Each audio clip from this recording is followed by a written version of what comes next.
Greetings from Snake Mountain Boat Works on Friday, December 22, 2023. The year's almost gone by, and believe it or not, Baby Chick, our 1947 25-foot Chris Craft runabout, has been in the shop for just over a month. We'll find a video way back there somewhere in the playlist of her coming in. Well, quite a bit has happened since then, not the least of which we tested our ability to flip boats. Baby Chick's beam is just shy of 8 feet. So we flipped her, and I believe, Rick, we were that far, Yeah, quarter inch, half an inch. half an inch of clearance, but we got her upside down, and Rick and Joe, primarily Rick, really focused on cleaning everything off. And as you can see, all the bottom planking's gone, the running gear's gone, the chine plank's gone, and by this point, Rick has gone through and refastened the chine frame, and I'll just hand it over to Rick and he can tell you what he's done.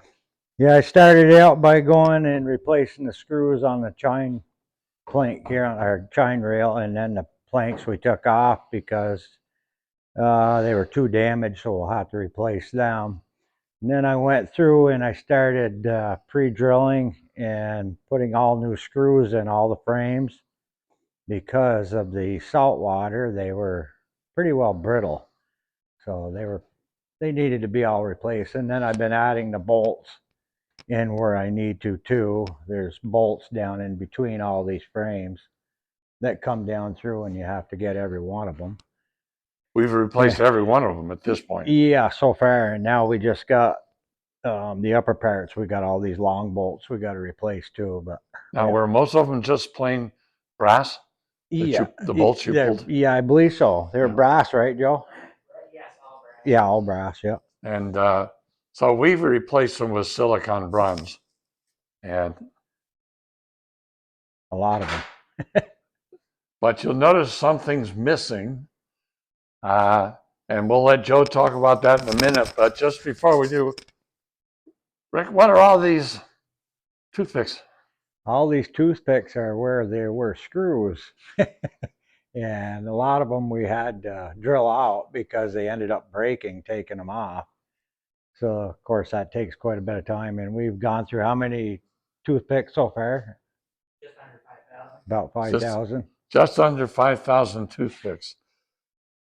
Lots of you call me from time to time wondering what to do after you've backed all these screws out and you're putting a new bottom on. And the question I get way too often is, can't I just go to a larger diameter screw? They were 8s, I'll go back with 10s.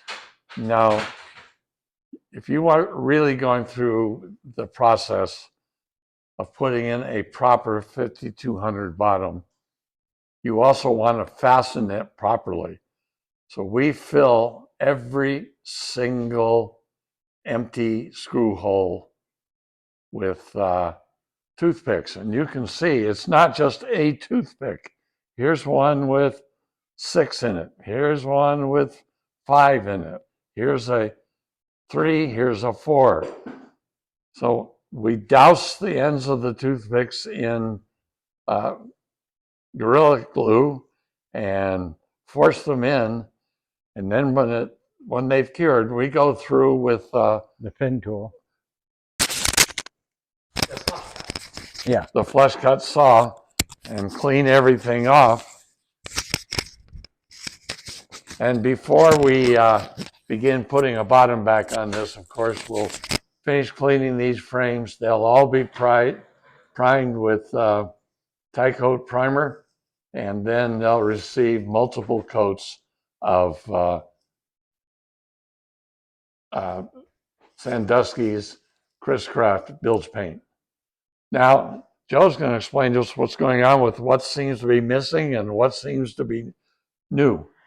Yeah, so the main backbone, the keel of this was, I mean, absolutely shot. You could take a handful of it and just crumble it in your hand. I mean, there was nothing left to it. So we're in the process of reconstructing the entire keel and stem and the gripe. They're too shot.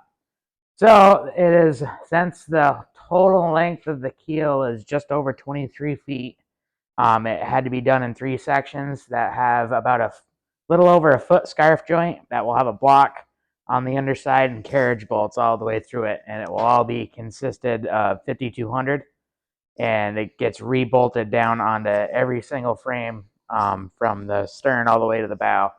Now that's all quarter sawn white oak. This right? is all quarter sawn white oak, yes. And on this one, if you get your back set, you get your thickest profile. And from there, of course, as your frames start diving into it a little steeper, it's going to change the entire way. So we got it all roughed in right now. We'll get it all CPES, let it cure, and get it all back together with the bolts. And the 5200, let that cure, and then we'll be going through with block planes, sanders, and chisels to be able to get that landing to sit exactly where it needs to be all the way up the rest of the way, which is about halfway up this keel. This is where we really got to start taking and removing some material for it to sit properly. And then comes the 5200 bottom. If I remember right, on a 17, 18 foot boat, we go through about 5 cases of 5200, right? Yes. So we're going to be almost double this. Oh, yeah, at least. Because not only is it so much longer, with an 8-foot beam, the bottom of this boat is really wide. By the time we flip it back over, we will have added an immense amount of weight to the bottom. It'll be an interesting exercise. We'll probably even try to shoot a video of that and share it all with you. So that's an update on Baby Chick, our 1947 Chris Craft SP 25-foot cross sportsman. We'll have her in the water in the spring, or somebody around here is going to be in deep, you know what. Happy holidays and Merry Christmas to one and all. Bye-bye for now. Thank you from Snake Mountain Boat Works.